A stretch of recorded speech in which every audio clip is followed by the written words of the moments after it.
ବଦଳେଇଲେ ଭାଗ୍ୟରେଖା ସିରିଏଲ୍ର ମୁଖ୍ୟ ହିରୋ ଭାଗ୍ୟ। ତେବେ ଦର୍ଶକ ବନ୍ଧୁ ଆପଣମାନେ ତ ଜି ସାର୍ଥକର ପପୁଲାର ମେଗା ଧାରାବାହିକ ଭାଗ୍ୟରେଖା ନିଶ୍ଚୟ ଦେଖୁଥିବେ। ତେବେ ବର୍ତ୍ତମାନ ସମୟରେ ଏହି ସିରିଏଲ୍ର ମୁଖ୍ୟ ହିରୋ ଭାଗ୍ୟ ଓରଫ ଜୟଜିତ ଦାସ ସିରିଏଲ୍ଟିକୁ ଅଧାରୁ ଛାଡ଼ି ଦେଇଛନ୍ତି।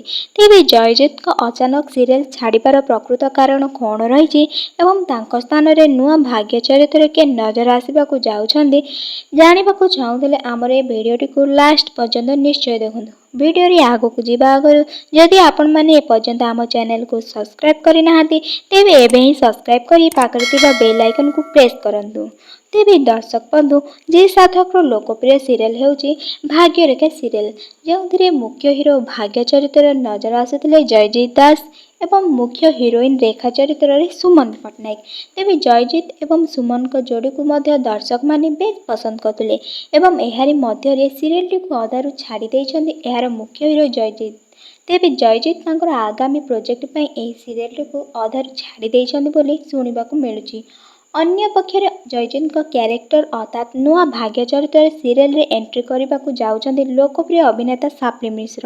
ତେବେ ଆପଣମାନଙ୍କ ସାଫ୍ଲିନ ଓ ସୁମନଙ୍କ ଯୋଡ଼ିକୁ ଆଗରୁ ତରଙ୍ଗରେ, ତାରିଣୀ ଆଖିର ତାରା ସିରିଏଲ୍ ସହ ଟେଲିଫିଲ୍ମରେ ଏବଂ ବହୁତ ସାରା ମ୍ୟୁଜିକ୍ ଭିଡ଼ିଓ ମାନଙ୍କରେ ନିଶ୍ଚୟ ଦେଖିବାକୁ ପାଇଥିବେ। ତେବେ ଆଗକୁ ଏହି ସିରିଏଲ୍ରେ ଦର୍ଶକମାନେ ପୁଣି ଥରେ ସୁମନ ଓ ସାଫ୍ଲିନଙ୍କୁ ଏକାଠି ଦେଖିବାକୁ ପାଇପାରିବେ ଏହି ସିରିଏଲ୍ ମାଧ୍ୟମରେ। ତେବେ ଆପଣମାନଙ୍କୁ ଭାଗ୍ୟରେଖା ସିରିଏଲ୍ଟି କିପରି ଲାଗେ ଏବଂ ଆପଣମାନେ ଏହି ସିରିଏଲ୍ରେ ଅଭିନେତା ଜୟଜିତଙ୍କ ଆକ୍ଟିଂକୁ କେତେ ମିସ୍ କରୁଛନ୍ତି ଏବଂ ଆପଣମାନେ ଏହି ସିରିଏଲ୍ରେ ସୁମନ ଓ ସାଫ୍ଲିନଙ୍କ ଯୋଡ଼ିକୁ ଦେଖିବା ପାଇଁ କେତେ ଏକ୍ସାଇଟେଡ୍ ଅଛନ୍ତି ଆମକୁ କମେଣ୍ଟ ମାଧ୍ୟମରେ ନିଶ୍ଚୟ ଜଣାନ୍ତୁ।